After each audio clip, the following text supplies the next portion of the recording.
Bonjour à tous, bonjour à toutes, j'espère que vous allez tous et toutes bien. On se retrouve aujourd'hui pour parler du Astonishing X-Men tome 2, voilà. Alors, toujours scénarisé par Joss Whedon, pardon, et par Cassaday, je sais plus, John Cassaday, je crois que c'est aussi. Je crois que ouais, John Cassaday. Alors, de quoi ça parle ce Astonishing X-Men? On va avoir, tout simplement, avant de donner mon avis global, des X-Men qui sont attaqués un petit peu de partout. Alors un petit peu de partout par le fameux club des damnés qui a repris, qui s'est recréé du coup, de ce que j'ai compris, parce qu'il avait été détruit et du coup est recréé. Alors je ne dirais pas qu'il y a dedans, mais je crois qu'il y a alors qui? Si, il y a Cassandra Nova, Sébastien Shaw et un mystérieux personnage. Après les autres, je ne sais pas, je les connais pas trop. Notamment une qui fait des cauchemars, qui peut faire des hallucinations, je crois. Je la connais pas trop. Donc voilà, c'est pas un personnage que. Voilà, mais si je vous la retrouve. Alors, les dessins sont magnifiques, je trouve aussi. Voilà, on a de très beaux dessins, évidemment. Euh, John Cassaday fait le taf, évidemment.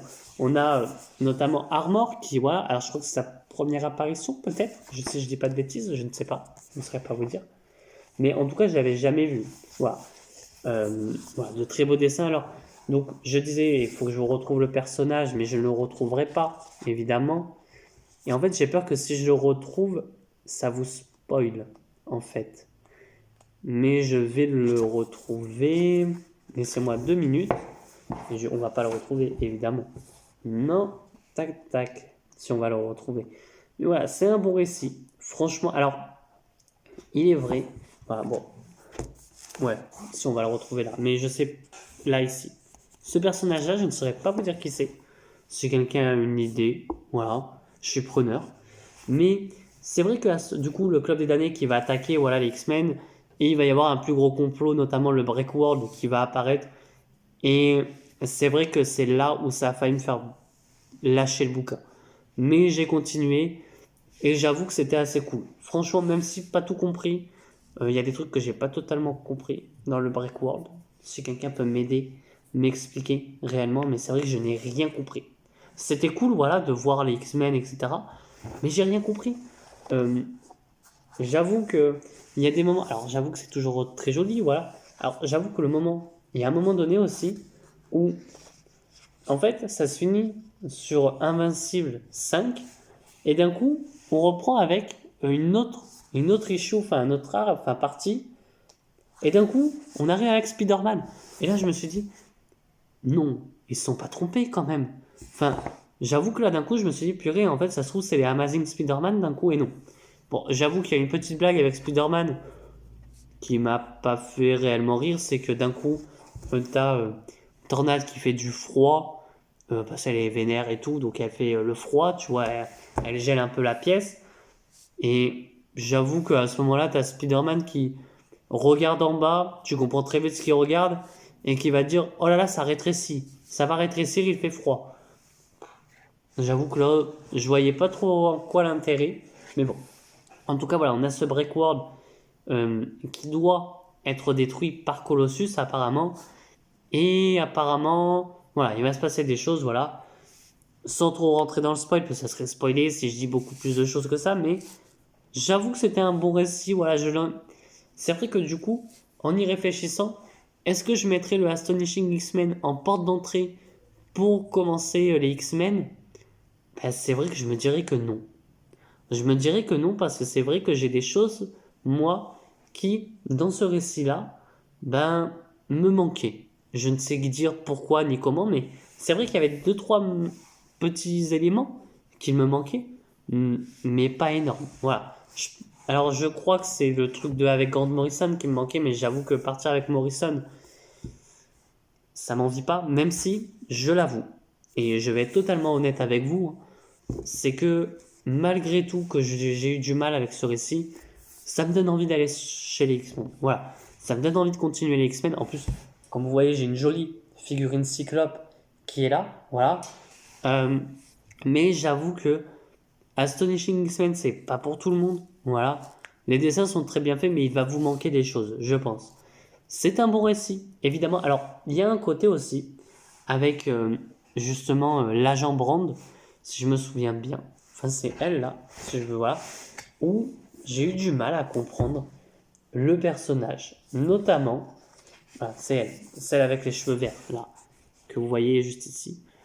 C'est vrai que j'ai eu du mal à comprendre le personnage. Au début, je pensais que c'était Polaris parce que malgré tout, j'ai de légères bases avec les X-Men, mais j'avoue qu'à la fin, alors oui, elle a des jolies planches, voilà, avec Cyclope, mais sans trop spoiler ce qui va se passer. Mais j'avoue que du coup, Polaris, c'est vrai que je m'étais dit tout le long, bah c'est Polaris.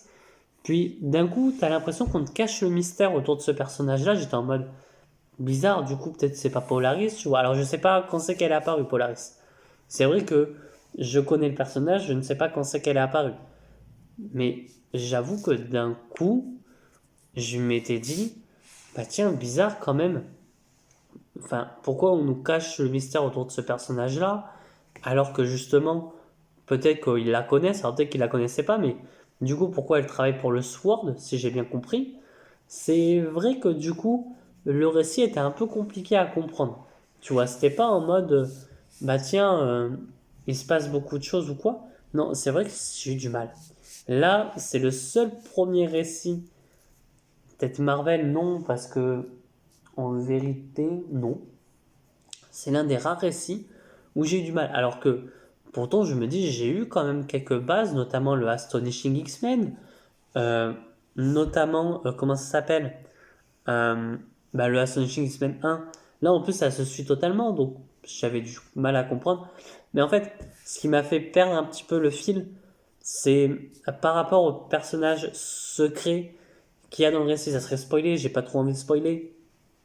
Mais c'est vrai que du coup, je me suis dit, oula, c'est qui, pourquoi, tu vois, pourquoi il est apparu là, j'ai eu du mal à comprendre, notamment. Mais bon, euh, il y a, oui, non, il y a eu le. Ah, j'avoue que j'ai déjà lu X-Men l'homme créé, Dieu détruit, là, dans Dieu créé, l'homme détruit, que j'ai pas aimé.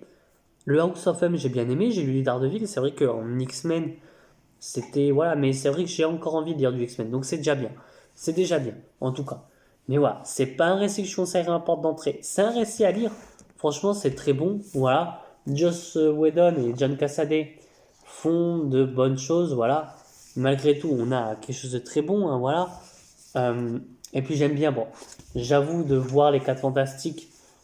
J'avoue que ça m'a fait plaisir quand même. Hein. Mais voilà, c'est pas un récit que je vais donner entre toutes les mains, à donner entre toutes les mains. Le tome 1, si. Malgré tout qu'il y ait des défauts dans le tome 1, et au vu de réfléchir et tout, c'est vrai qu'il y en a. Et ce tome 2, je l'avoue que ouais, ça serait plus compliqué de dire à un nouveau lecteur, bah va sur le tome 1 et 2, tu pourrais le lire. Donc bon, enfin voilà, c'est pas, y a pas une... En plus surtout que, je l'avoue, c'est quelque chose que j'ai totalement zappé. J'ai oublié un petit peu ce que ça racontait. Alors j'avoue que la relation Kitty Pryde et Colossus marche très bien. Bon, même si j'avoue que voilà, j'ai eu du. Alors j'avais eu l'impression, je sais pas pourquoi, que Kitty Pryde à un moment donné euh, était avec quelqu'un d'autre. Je sais pas pourquoi. Et puis tout le côté avec c'est une hallucination et tout qu'elle a, enfin sans trop spoiler, t'es en mode oula, oula, qu'est-ce qui se passe, tu vois. Enfin bref. Et je savais pas non plus que le métal de Colossus, Kitty Pryde ne pouvait pas le phaser. Ça c'est quelque chose que j'apprends, enfin en tout cas que j'ai compris. Enfin voilà. Pas grand chose à dire sur ce récit. Toutefois, avant de finir la vidéo, il y a quelque chose que j'ai à vous dire. C'est que pour ceux qui me suivent sur Insta, je mettrai en description évidemment. Comme vous voyez, vous avez déjà vu la review de Astonishing X-Men, partie 1, enfin tome 2. Et je l'avoue que je vais continuer à mettre des reviews de Astonishing, enfin pas Astonishing X-Men, mais de mes lectures, que ça soit DC, Marvel, de l'indé, parce que oui, j'ai envie de regarder de l'indé aussi un petit peu, euh, mais elles arriveront aussi sur la chaîne, pour ceux qui n'ont pas Insta et tout, bien entendu. Mais c'est vrai que j'ai envie un peu de mettre des choses sur le compte Insta, parce que c'est vrai qu'il n'y a pas beaucoup de choses, et voilà. Alors, j'avais déjà essayé une fois, d'un coup ça s'était arrêté, donc je dis pas que voilà, mais en tout cas j'ai envie quand même d'essayer de l'alimenter, ce petit compte. Donc voilà, Pas grand chose à dire, voilà, suivez-moi sur Insta si vous voulez. Voilà, enfin bref. Sur ce, n'hésitez pas à me dire ce que vous avez pensé du Astonishing X-Men tome 2, voilà. Moi je vous dis à très bientôt et à très vite pour de prochaines vidéos. Allez, ciao tout le monde.